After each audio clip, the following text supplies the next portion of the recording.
toujours plus d'actu. On va regarder comment va se terminer l'année dans les universités, les hautes écoles maintenant. Les décisions ont été prises hier lors d'un gouvernement de la Fédération Wallonie-Bruxelles. La ministre de l'Enseignement supérieur, Valérie Glatigny, est avec nous. Bonjour Valérie Glatigny.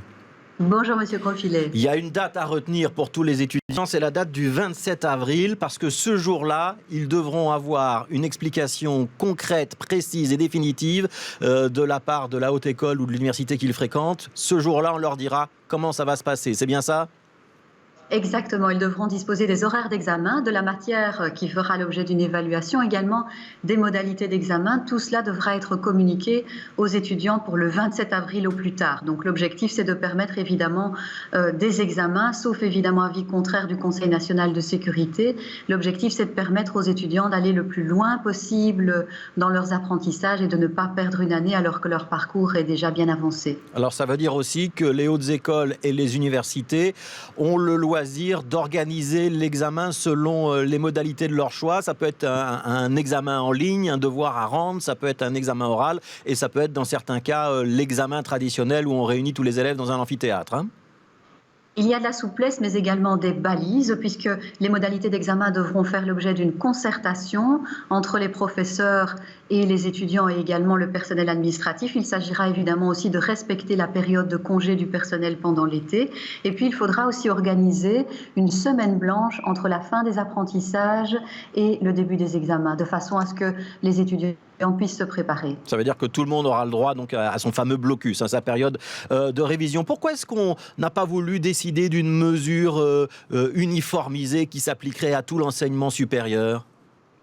Alors les balises sont uniformes évidemment. Maintenant les mesures, on laisse quand même de la flexibilité aux établissements et aux jurys parce qu'on sait que les étudiants ne sont pas tous dans la même situation.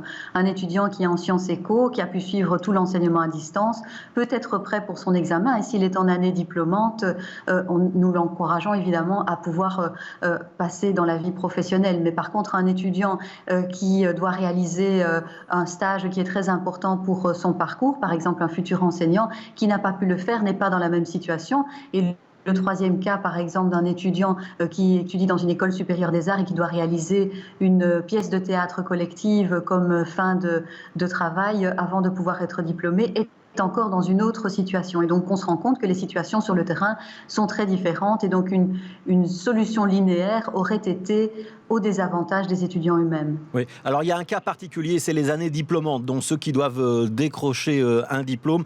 Dans ces cas-là, si c'est vraiment pas possible autrement, on pourra reporter l'examen, prolonger l'année scolaire de 4 mois, c'est ça ? Ça veut dire que dans ces cas-là, on terminera l'année scolaire avec un examen en octobre, septembre, octobre, ce serait encore possible. Et si c'est le cas, l'étudiant ne payera pas une année supplémentaire. Il n'y a pas de droit d'inscription parce qu'on est en septembre ou octobre.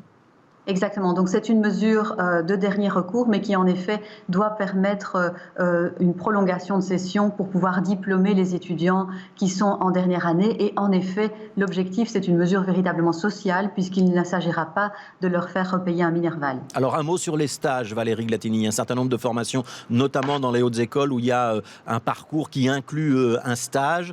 Il y aura de la souplesse, là aussi, pour l'organisation des stages, pour la validation des stages et pour le nombre d'heures qu'on aura pu ou pas prester ? Oui, dès le début de la crise sanitaire, en application d'ailleurs des décisions du Conseil national de sécurité, les stages ont été maintenus sous la responsabilité du lieu de stage, mais on a dû constater que de nombreux stages ont dû être annulés, par exemple dans les écoles, faute de places de stage. Et donc la reprise des stages avant la fin de l'année paraît quand même irréaliste. Et donc on a prévu la possibilité pour les jurys de remplacer ou de compléter le stage par des activités pédagogiques alternatives. Et si ce n'est pas possible, on peut envisager le report du stage ou une partie de celui-ci au 3e quadrimestre, voire le 1er quadrimestre de l'année académique suivante. On peut également envisager ce que vous venez d'expliquer avec la prolongation de session, sans nouveau Minerval bien évidemment.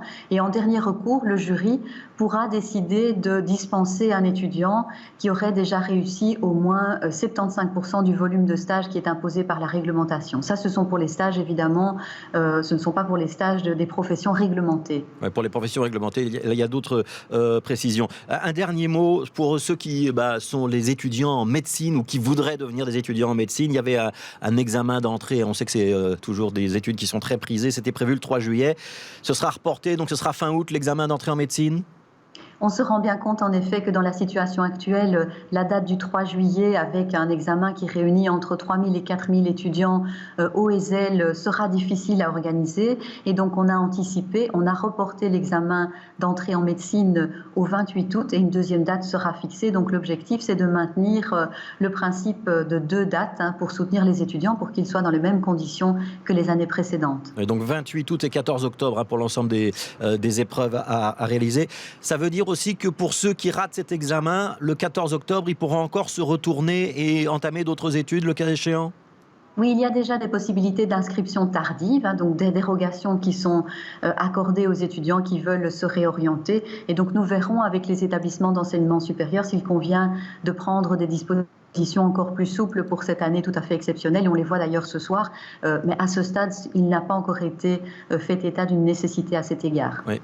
La concertation que vous avez mise en place avec l'ensemble du secteur de l'enseignement supérieur, les hautes écoles, les universités, va se poursuivre parce qu'on imagine que là, on a décidé un certain nombre de mesures, qu'en fonction de ce que va décider le Conseil national de sécurité sur une prolongation ou pas du confinement, par exemple, ça peut encore changer beaucoup de choses. Ça veut dire que le processus est évolutif et que tout ce qu'on annonce là peut encore un peu être affiné ? Mais nous sommes évidemment dans les mains d'une décision du Conseil national de sécurité. On voit bien qu'on doit prendre des dispositions ici et maintenant sans connaître exactement la date de sortie du confinement. Donc on tire un peu sur une cible qui bouge, donc c'est la difficulté de l'exercice. D'où la nécessité d'une concertation plus importante que d'habitude pour trouver des solutions pour une situation qui est tout à fait inédite. Merci beaucoup d'avoir été avec nous. Merci pour ces explications importantes pour tous les étudiants donc, qui étaient un petit peu dans l'incertitude pour l'organisation de leur fin d'année. On espère qu'ils ont maintenant un petit peu de balises pour pouvoir commencer à s'organiser. Merci Valérie Gatini, donc ministre de l'Enseignement supérieur en Fédération Wallonie-Bruxelles.